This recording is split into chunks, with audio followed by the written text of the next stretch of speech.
When the Prime Minister saw the woman had handmade a collar for her puppy, he was instantly overwhelmed with a fierce surge of jealousy. He moped and demanded the woman make one for him too, only to be flatly rejected by her in an instant. After all, as a noble, high-ranking Prime Minister, he could never wear a collar. Little did she expect, the moment she left, the jealous Prime Minister forcibly ripped the collar off the puppy. That very night, the woman found out what he'd done, and teased him, asking if he was even jealous of a dog. The very next second, the Prime Minister slipped the collar around his own neck, then begged her to dote on him just as she did the puppy.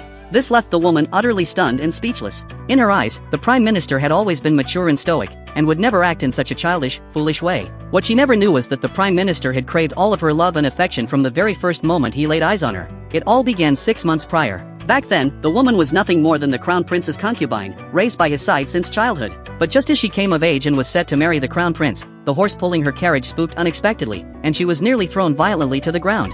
Fortunately, the passing Prime Minister saved her just in time. Yet due to the vast gap in their social status, the two exchanged no more than a few words. But when the Crown Prince learned of the incident, he immediately called off the wedding. For the woman had fallen into another man's arms in front of the entire court, and the Crown Prince felt his honor had been irreparably tarnished. He resolved to send men to have her silenced for good. When the Prime Minister heard of this, he took the initiative to ask for the woman's hand in marriage. This left the woman, who had already fallen head over heels in love with the Prime Minister at first sight, utterly overjoyed. But what she never expected was that on their wedding night, the Prime Minister took one look at her, turned on his heel, and left. For 3 whole months after that, he never once stepped foot in her chambers. This filled the woman with a crippling fear that she would be abandoned by the Prime Minister, just as she had been by the Crown Prince. So late one night, she slipped into the Prime Minister's study, summoned all her courage, and sat straight down on his lap. She looped her arms around his neck, ready to lean in and kiss him, only for the Prime Minister to push her away coldly. Hurt and humiliated, the woman turned and fled in tears. But what she never saw was the faint, triumphant smile tugging at the corner of his mouth as he lifted his teacup.